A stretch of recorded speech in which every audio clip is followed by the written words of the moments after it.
आज इंडिया में एक ऐसी कानूनी जंग चल रही है जिसका ताल्लुक सिर्फ प्रॉपर्टी या लैंड से नहीं बल्कि मजहब, हिस्ट्री और इंसाफ से है। एक ऐसा एक्ट जो एक तरफ मुस्लिम कम्युनिटी की रिलीजियस प्रॉपर्टीज को प्रोटेक्ट करता है, लेकिन दूसरी तरफ कई हिंदू और सिख ग्रुप्स को ये लगता है कि ये एक्ट उनके राइट्स को छीन रहा है और उस एक्ट का नाम है वक्फ एक्ट। लेकिन अब बात सिर्फ एक एक्ट तक नहीं रही, अब ये एक नेशनल लेवल कंट्रोवर्सी बन चुकी है। सोशल मीडिया पर लोग कह रहे हैं वक्फ बोर्ड हमारी जमीन पर कब्जा कर रहा है। क्या वक्फ एक्ट सेक्युलरिज्म के खिलाफ है? क्या इस देश में सबके लिए बराबर कानून है या नहीं? आज के इस वीडियो में हम वक्फ बिल की पूरी कहानी समझेंगे, इसके पीछे की हिस्ट्री, उसके पावर्स, कंट्रोवर्सीज, कोर्ट केसेस और वो सब कुछ जो आपको कोई न्यूज चैनल्स डिटेल में नहीं बताता। और ऐसे वीडियोस हम आपके लिए हर हफ्ते लेकर आते हैं, तो मेरे चैनल को सब्सक्राइब करिए और चलिए चलते हैं इस टॉपिक पर।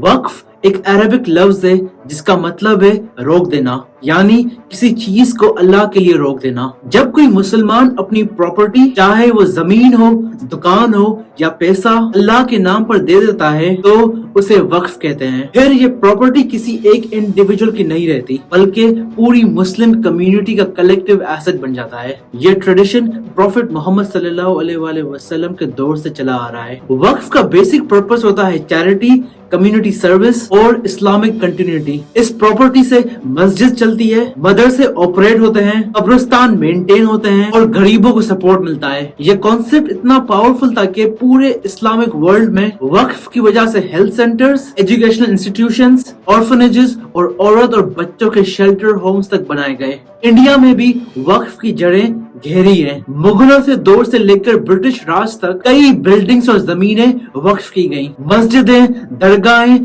कब्रिस्तान, ये सब उसी वक्फ कल्चर का हिस्सा हैं। लेकिन वक्त के साथ साथ डॉक्यूमेंट्स खो गए, रिकॉर्ड्स गुम हो गए और कई प्रॉपर्टीज पर इल्लीगल कब्जा हो गया।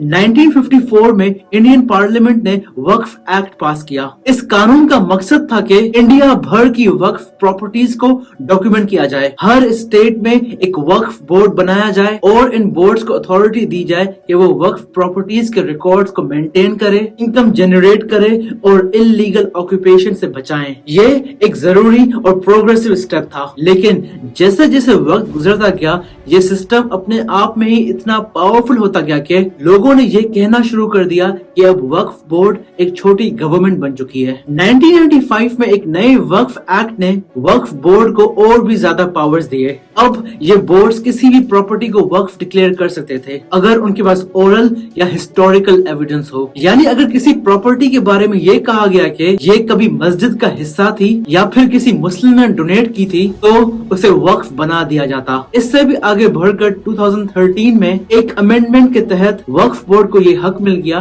कि वो किसी भी गवर्नमेंट इंस्टीट्यूशन को कहकर लैंड ट्रांसफर करवा सकते हैं बिना किसी कोर्ट ऑर्डर के। और अगर कोई शख्स डिसएग्री करता है तो उसे कोर्ट नहीं वक्फ ट्राइब्यूनल जाना पड़ता, जहां वक्फ बोर्ड खुद ही प्रोसिक्यूटर और जज भी हैं। इस अमेंडमेंट ने बहुत से लीगल और एथिकल सवालात को जन्म दिया। क्या किसी को बिना कोर्ट के एक नोटिफिकेशन के जरिए जमीन से बेदखल किया जा सकता है? क्या ये कॉन्स्टिट्यूशनल है? और सबसे अहम, क्या ये सिर्फ मुसलमानों के लिए बनाए गए कानून का मिसयूज है या फिर उनके हक की सेफ्टी? वक्फ का सिस्टम जैसे ही और पावरफुल होता गया उस पर क्रिटिसिज्म और बढ़ते गए। कई जगह पर यह क्लेम किया गया कि वक्फ बोर्ड ने नॉन मुस्लिम जमीनें भी वक्फ डिक्लेयर कर दी। ये क्लेम मोस्टली बीजेपी की एमपीज और राइट विंग ग्रुप से आया, जिन्होंने मीडिया के जरिए एक नैरेटिव बिल्ड किया जिसे उन्होंने कहा लैंड जिहाद। इस नैरेटिव के मुताबिक वक्फ बोर्ड्स एक हिडन एजेंडा के तहत हिंदू प्रॉपर्टीज पर दावा कर रहे हैं, बिना प्रूफ के, बिना डॉक्यूमेंट्स के। जैसे मध्य प्रदेश में एक रिटायर्ड हिंदू टीचर की प्रॉपर्टी को वक्फ डिक्लेयर कर दिया जबकि उसके पास 50 साल पुरानी रजिस्ट्री थी। महाराष्ट्र पे एक प्राइवेट कंपनी की लैंड पर वक्फ बोर्ड का क्लेम आया और डेवलपमेंट रुक गया। कर्नाटका में एक बीजेपी एमपी ने पार्लियामेंट में ये कहा कि वक्फ बोर्ड एक पैरेलल जुडिशरी बन गया है। 2024 के अगस्त में गवर्नमेंट ने एक नया बिल इंट्रोड्यूस किया जिसका नाम था वक्फ अमेंडमेंट बिल 2024। इस बिल का मकसद गवर्नमेंट के मुताबिक वक्फ प्रॉपर्टीज की मैनेजमेंट में ट्रांसपेरेंसी लाना, करप्शन कम करना और टेक्नोलॉजी ड्रिवन सिस्टम्स इंट्रोड्यूस करना। ये बिल पहली बार 8 अगस्त 2024 को लोकसभा में इंट्रोड्यूस किया गया, जिसे ज्वाइंट पार्लियामेंट्री कमेटी के हवाले कर दिया गया ताकि उसका गहराई से जायजा लिया जा सके। लंबे डिस्कशंस, फीडबैक्स और ऑपोजिशन के ऑब्जेक्शन के बाद ये बिल दोबारा पार्लियामेंट में वापस लाया गया और 3 अप्रैल 2025 को लोकसभा ने इसे अप्रूव कर लिया, वो भी एक 12 घंटे की हीटेड डिबेट के बाद। अब ये बिल राज्यसभा में पेंडिंग है, जहां इस पर फाइनल वोटिंग और स्क्रूटनी होने वाली है। इस बिल के कुछ अहम पॉइंट्स हैं। सेंटर वक्फ काउंसिल और स्टेट वक्फ बोर्ड के स्ट्रक्चर में तब्दीली, अब इनमें नॉन मुस्लिम मेंबर्स भी शामिल हो सकते हैं। वक्फ प्रॉपर्टीज के ओनरशिप और डिस्प्यूट्स में स्टेट गवर्नमेंट का ज्यादा रोल, मैनेजमेंट सिस्टम्स को डिजिटली मॉडर्नाइज करने की कोशिश, लीगल एम्बिग्यूटीज को क्लियर करना जैसे कि प्रॉपर्टी डिक्लेरेशन, पोजेशन और पब्लिक इंटरेस्ट के नाम पर इंटरवेंशन। गवर्नमेंट का कहना है कि ये रिफॉर्म सिर्फ करप्शन खत्म करने के लिए है, किसी कम्युनिटी के हुकूक छीनने के लिए नहीं है। लेकिन मुस्लिम ऑर्गेनाइजेशंस और सेक्युलर एक्सपर्ट्स का कहना है ये बिल वक्फ की रिलीजियस ऑटोनॉमी पर हमला है। वक्फ एक प्योरली इस्लामिक ट्रस्ट है, इसमें नॉन मुस्लिम का शामिल होना या गवर्नमेंट का एक्सेसिव इंटरफेरेंस कॉन्स्टिट्यूशन के आर्टिकल 26 के खिलाफ है। ऑपोजिशन लीडर्स, खास तौर पर मल्लिकार्जुन खड़गे, उसने लोकसभा में कहा आप माइनॉरिटीज के रिलीजियस इंस्टीट्यूशंस को पॉलिटिकल कंट्रोल में लेना चाहते हैं, ये सेक्युलरिज्म का खात्मा है। दूसरी तरफ Kiren Rijiju, union minister for minority affairs, ने जवाब दिया ये गलत नैरेटिव है, वक्फ क्रिएशन और मैनेजमेंट सिर्फ मुस्लिम्स के पास ही रहेगा, नॉन मुस्लिम मेंबर्स सिर्फ एडवाइजरी या एडमिनिस्ट्रेटिव लेवल पर शामिल होंगे, रिलीजियस अफेयर्स में नहीं। इस वक्त राज्यसभा में वक्फ अमेंडमेंट बिल को लेकर गर्म बहस जारी है। मुस्लिम कम्युनिटी, लॉयर्स और सोशल ग्रुप्स इस पर नजर रखे हुए हैं, क्योंकि अगर ये बिल यहाँ भी पास हो गया तो प्रेसिडेंट के साइन के बाद ये लॉ बन जाएगा और वक्फ का सिस्टम जैसे आज हम जानते हैं वो हमेशा के लिए बदल जाएगा।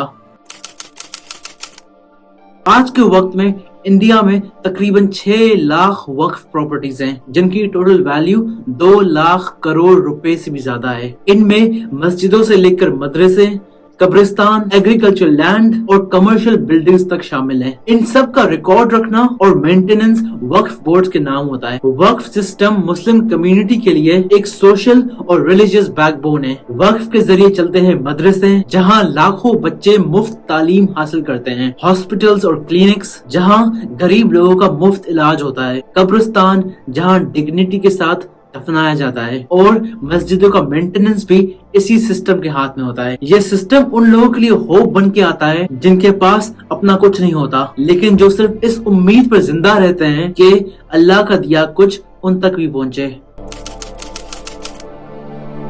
आज वक्फ सिर्फ जमीन का इशू नहीं, ये एक आइडेंटिटी क्राइसिस का नया एपिसोड बन गया है, जहां एक तरफ रिफॉर्म की जरूरत है, वहां दूसरी तरफ टारगेटेड इंटरफेरेंसेस भी महसूस होती है। अगर वक्फ अमेंडमेंट बिल पास हो गया तो ये इंडिया के डेमोक्रेटिक स्ट्रक्चर के लिए लिटमस टेस्ट बनेगा। क्या गवर्नमेंट माइनॉरिटीज के रिलीजियस इंस्टीट्यूशंस की ऑटोनॉमी को रिस्पेक्ट करती है या उन्हें यूनिफॉर्मिटी के नाम पर अंडरमाइन किया जाता है? ये वक्त है सोचने का, मुसलमानों के लिए भी और सेक्युलर इंडियंस के लिए भी। क्या आप समझते हैं कि ये बिल जरूरी है या मुसलमानों की हकूक के खिलाफ है? कमेंट्स में अपनी राय जरूर दीजिएगा और मेरे चैनल को सब्सक्राइब करिएगा।